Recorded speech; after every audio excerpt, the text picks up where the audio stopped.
Somebody's already given it a like. My goodness. All right, I'm trying to see if I can't make this bigger. Just a sec.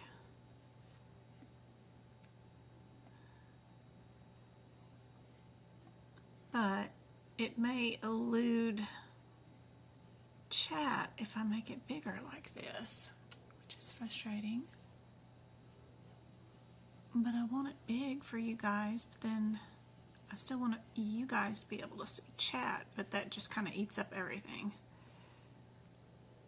I don't know.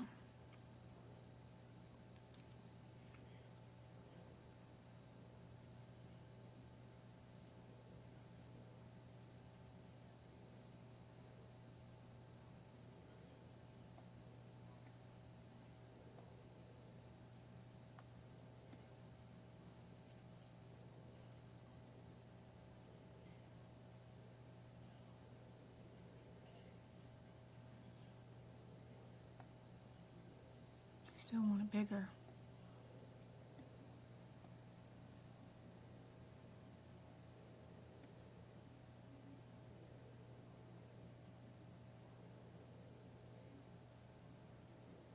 There we go.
So we've got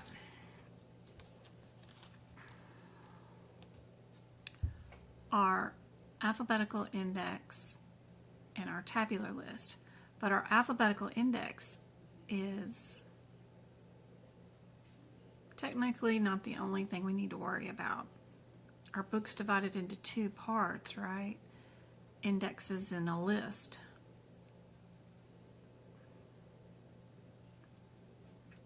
We have 4 indexes and 1 list. The 4 indexes are the diseases of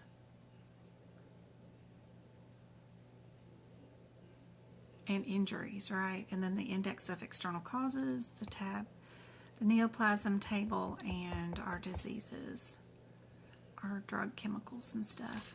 Yep.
Sorry.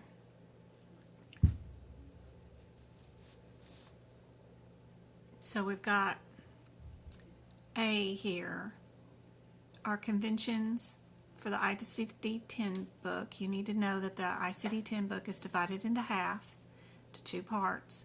One's an index, one's a list. Now our index is divided further into 4 indexes.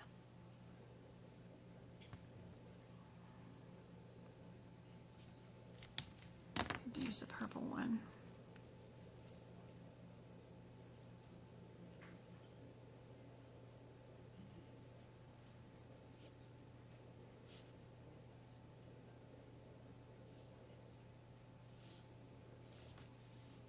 Here we go.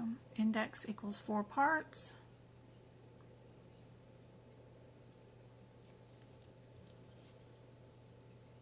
We've got 1. We've got 2, we got 3, and we got 4. And then the structure of our ICD-10 codes themselves. In our tabular list is divided into categories, subcategories, and codes.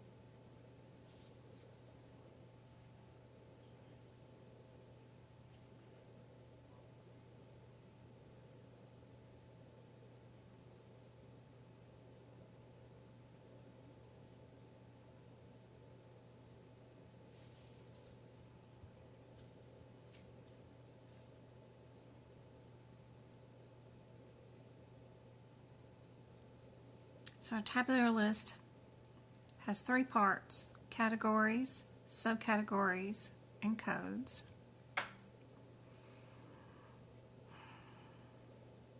All the categories have 3 characters.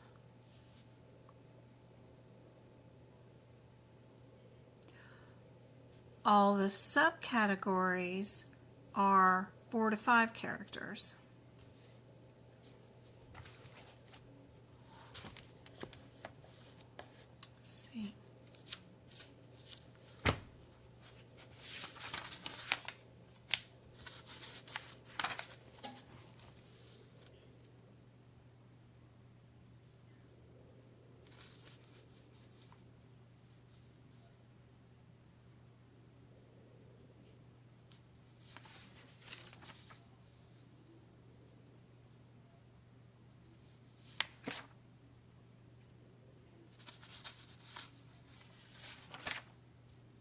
Let's see.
Okay. So a good example of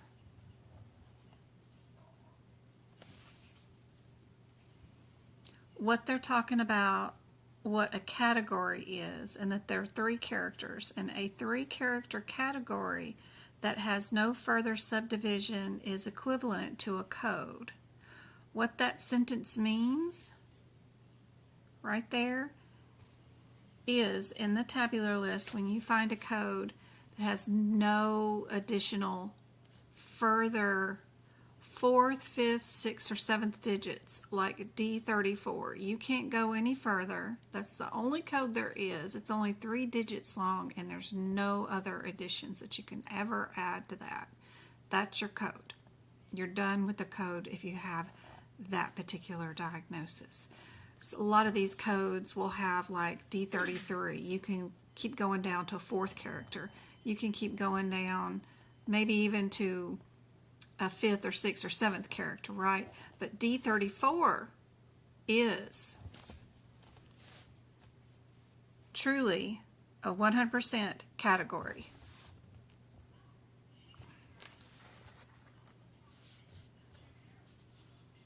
So we're going to write over here that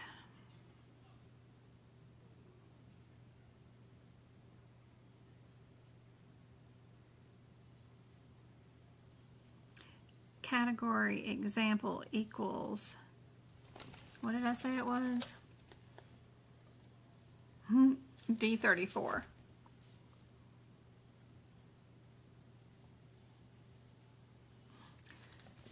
Which in the 2026 book happens to be on page 526. I don't know if I'll write the page number down, but maybe since it's referring to tabular list, page 526.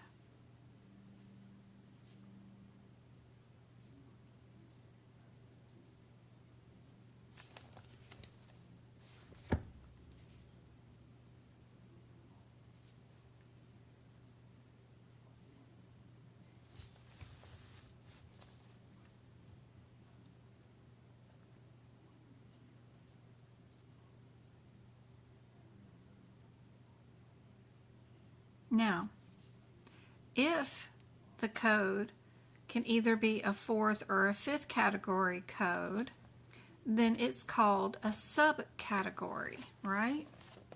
So if we come down here to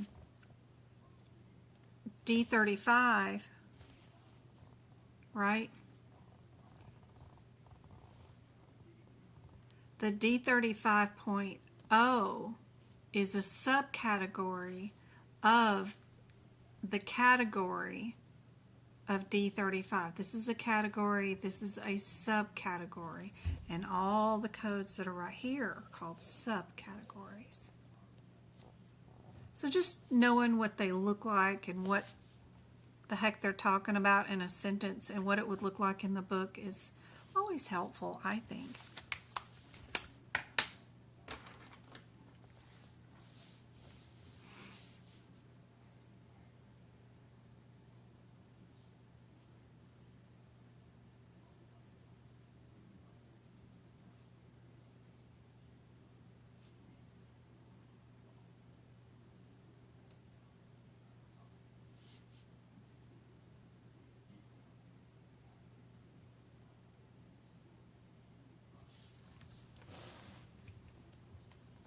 So I was just writing those examples next to that paragraph where they're talking about it.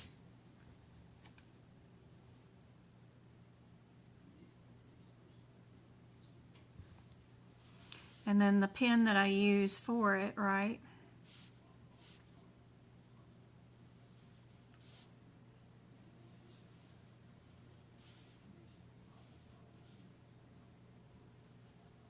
Now, codes that they're talking about in the next sentence can be all the way from the 3, 4, 5, 6, and 7 characters long.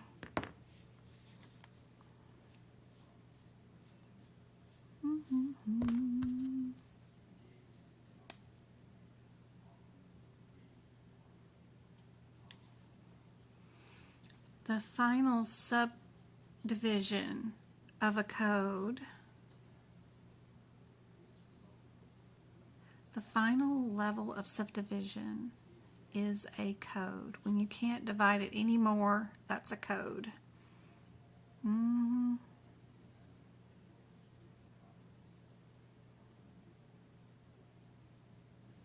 When a code is divided down to a 7th character, it's no longer called a subcategory. Yeah. It's still just referred to as a code. It's too funny. I gotta make it all difficult on us.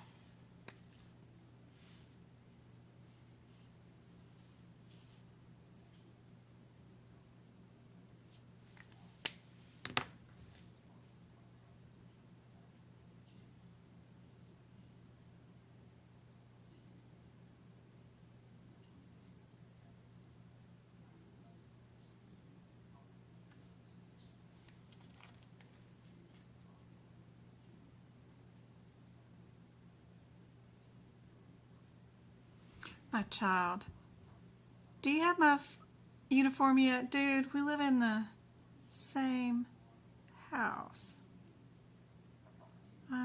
No, you didn't just Uber me. You can walk into your mama's room and get your stuff.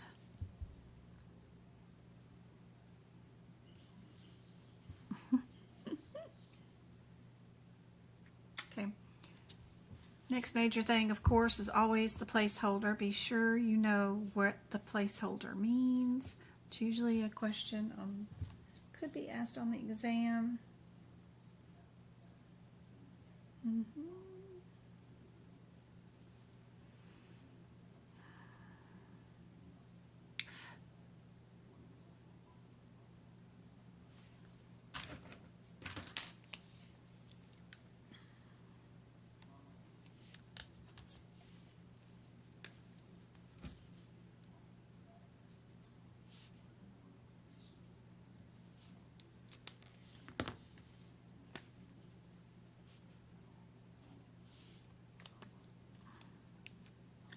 NEC and NOS, usually on the exam. For sure.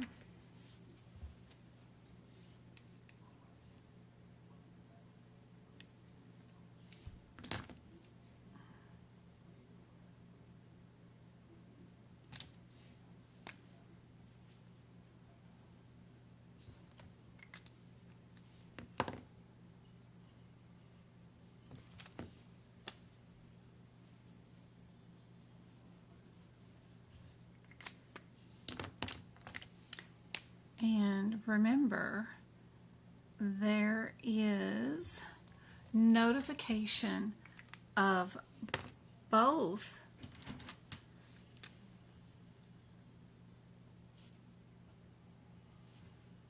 NEC and NOS in both of the alphabetical index and in the tabular list. And what it looks like in both areas is super helpful to understand during your exam for sure.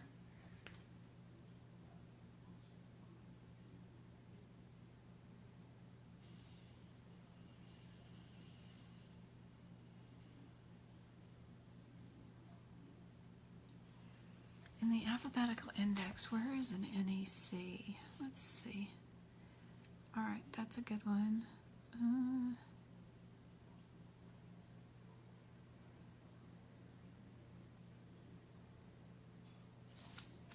Do I really want to write the word complication down?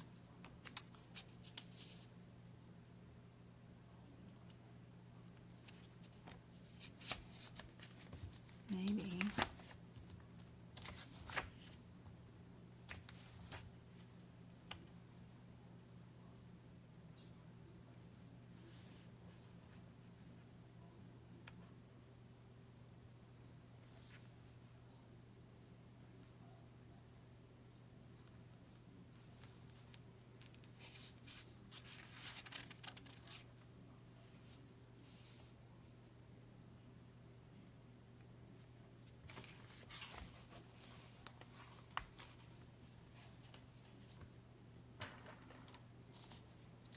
And the alphabetical index.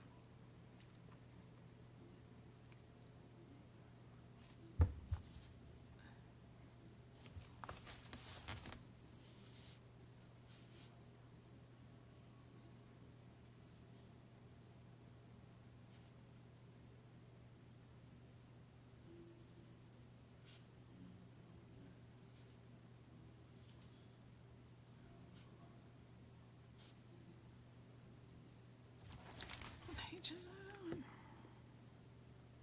223.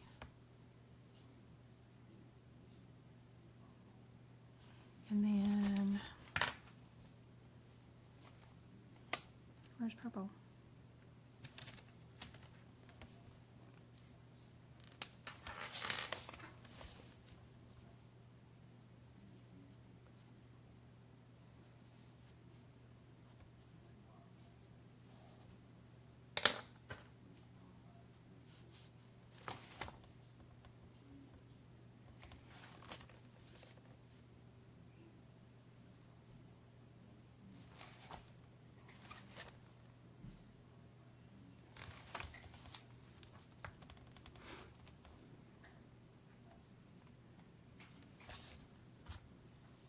So in an alphabetical index, when you run into using an NEC and it tells you to use an NEC, there's an example of what it would look like.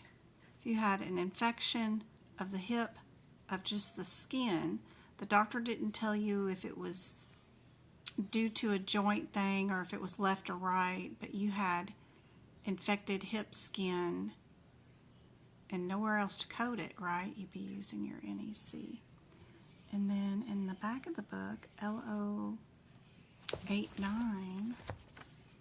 is going to look like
But in the tabular list, it's going to say not elsewhere classifiable. You can see, yeah, it's going to say not elsewhere classifiable in the back. Too funny. All right, we got that and that.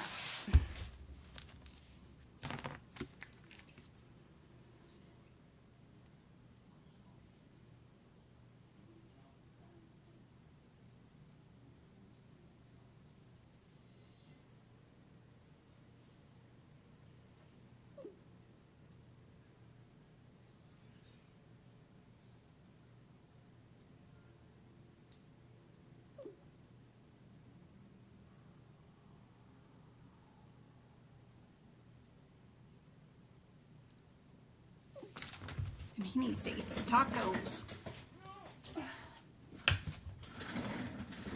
Oops, I'm sorry. I didn't know. Uh-huh. Did you eat your tacos? You can put some chips in a bowl and warm it up. Go eat a taco. I made them for you. Don't let them go to waste. And there's cheese, brand new one in the fridge. The thing is, I went on the weight scale and I weighed don't care what the 145. weight scale says. You ordered tacos. You sent me that order. You have to eat. 145 now would be big. I think 145 is the lowest I've ever gotten. I will take away that uniform. Go eat a taco. Please. All right.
Prior exam questions right there.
So what I'm doing here is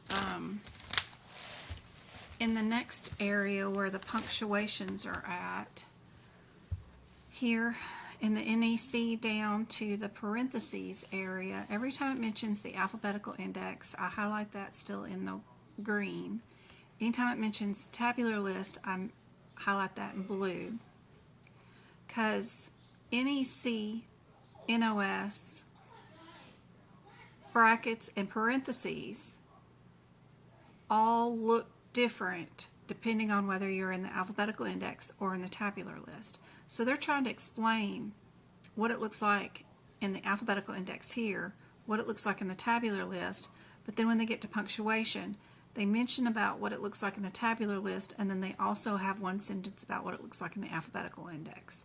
Same thing about parentheses, alphabetical and tabular list. This is what it looks like in either or of those situations. So keeping track with the way things look in one area or another is half the battle here. We got alphabetical right here again. We got tabular again here. We got alphabetical right here again. They just keep flip-flopping back and forth, back and forth. Be nice if they just explained all the alphabetical index and then explain again whatever they got to in the tabular list. I don't like combining them, but whatever. We'll find ways to get around what they're doing here. In the alphabetical index, in the alphabetical index.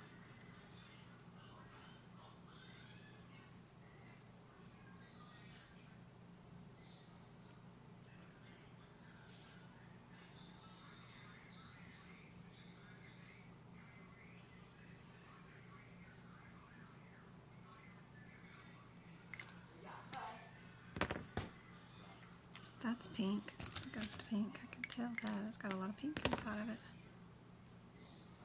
I think that's green.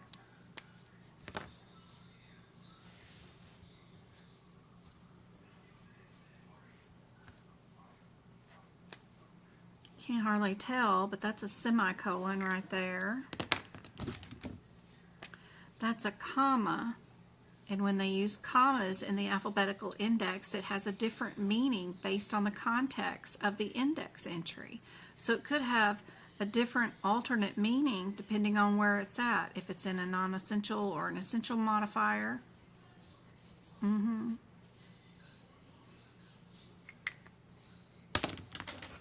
This is like one of the only places they really mention essential and non-essential modifiers.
Quit drinking that bad stuff that's bad for you, Travis.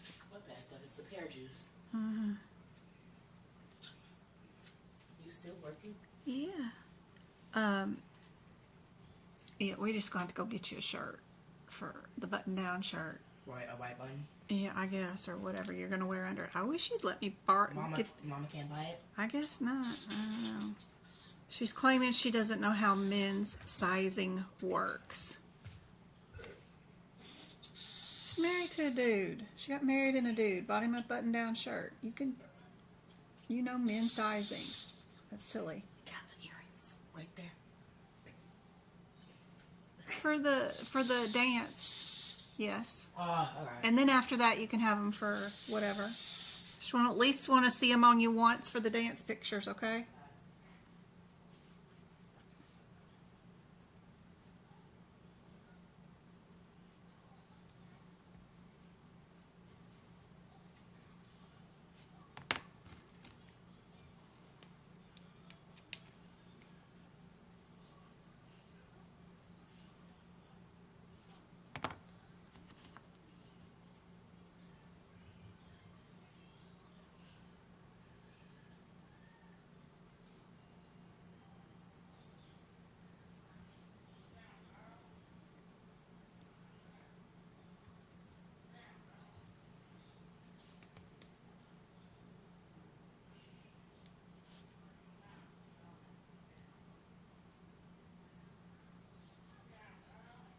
Usually it's a 0 or a 9, but sometimes it's not.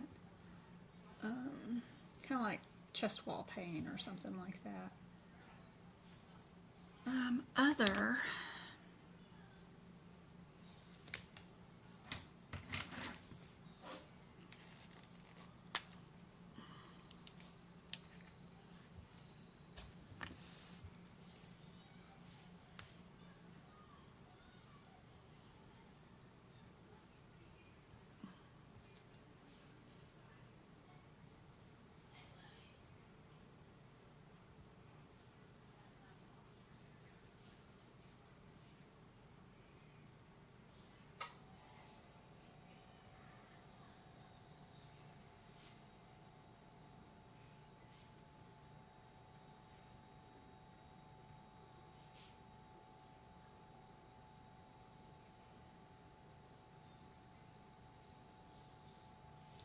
So no code equals to whatever they said. They might have said bilateral, unilateral, whatever, conda or epicondyle, or, you know, some sort of a round under, in between kind of cartilage or something, and there's just no code for that. So if they're too specific, other, if they're unspecified, they didn't say enough. You know, like our guy that was infected hip skin, right? It's just not enough information. The hip's a big area, right? We don't know if we're anterior, lateral, that kind of stuff. It's just vague.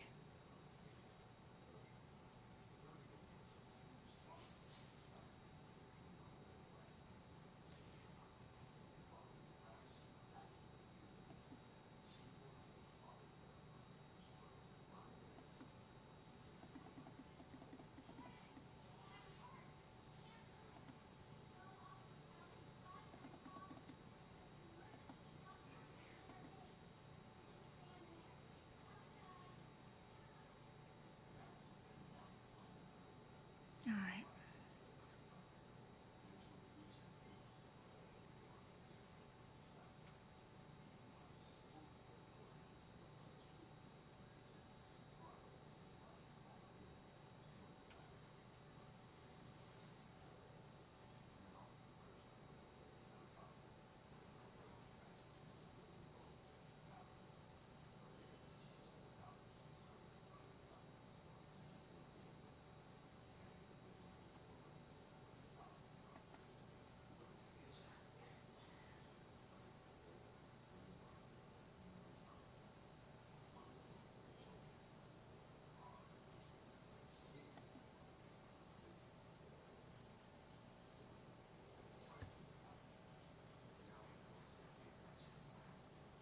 Okay, excludes. So our excludes one note, you know, equals no.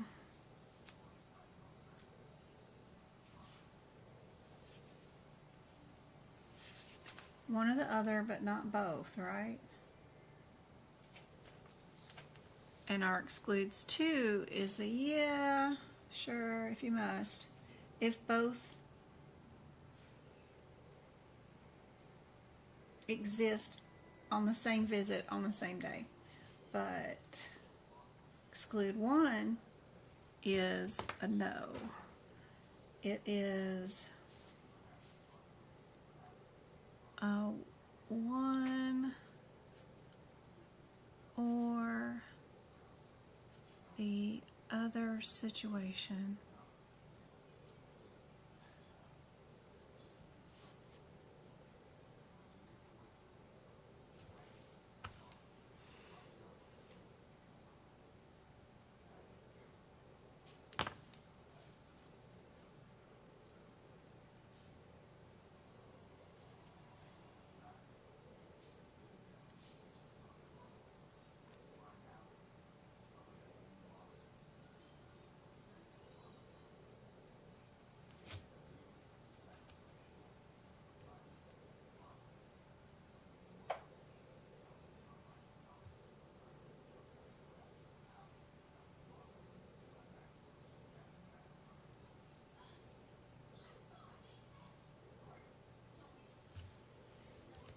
Let me see, is that still got a good example of that? Let's see.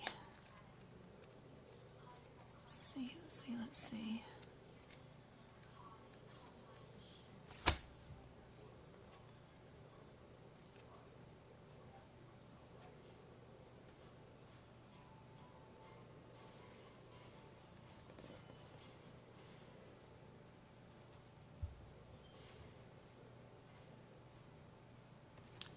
See how C22 has and excludes one note right here that says you cannot code it with C24.9.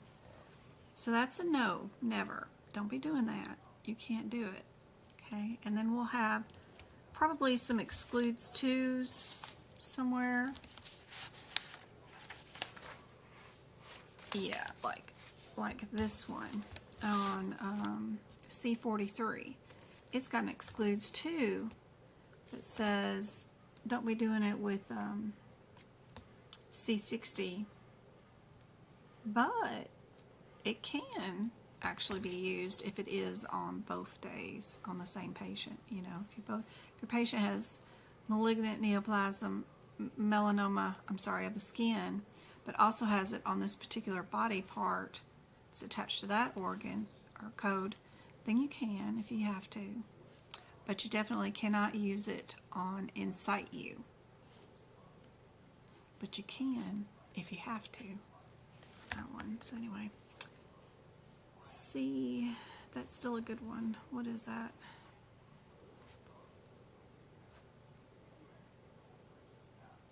C40 was C41.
So I put excludes one means no, one or the other, but not both. An example is C22 with C24.9, no, and page 492. If I go to 492, I'll have this excludes note as a guideline example for page G3 excludes example.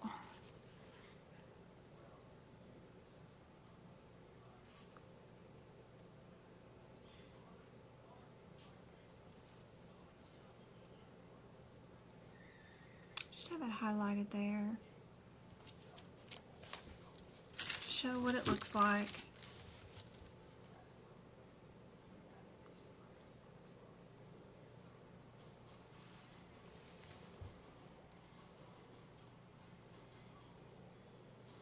That way you know what it looks like in the book.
Don't forget about in the exclusion 1 area, right here there is an exception to the rule about teeth grinding. So, an exception when two conditions can exist at the same time, even though they're listed in the excludes 1 area. One exception to that is this one. Let's see, an exception. That's what we're talking about right there. Yep. Exception to the rule is teeth grinding. So don't forget about that little weird one about the G code with the F code. Even though there's an exclude 1 note on that one, you can code them together if they actually have both those conditions together.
Did I see some more alphabetical or tabular list mentioned?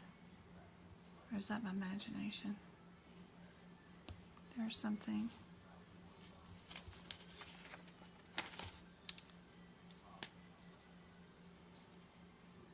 Alphabetical index. Alphabetical index.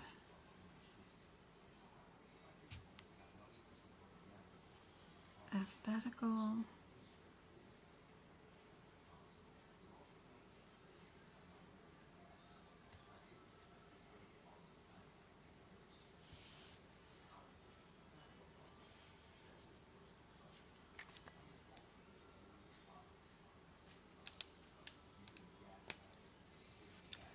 They're going to start going back and forth again down here at the one of the last paragraphs with the with what it looks like in the tabular list versus what it looks like in the alphabetical list. They're going to go back and forth with their little descriptions. So I like to just make sure I know which one they're talking about.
What happened to my... There we go.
Back and forth we go.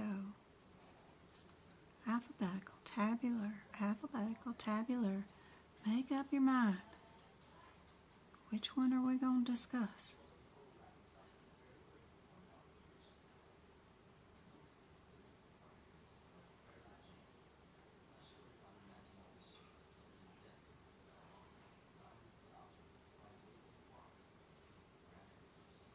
Looking and locating a code.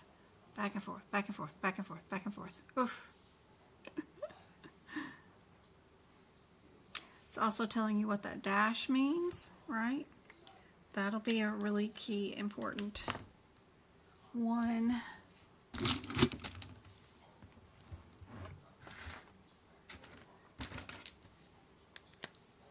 As far as your abbreviations go, because it's kind of hidden, you know. It's not listed like with the commas and other things. It's just in the middle of some paragraph. The dash means this. Well, they hide it quite well. It's not even under punctuation.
All right, 1 hour of book prep.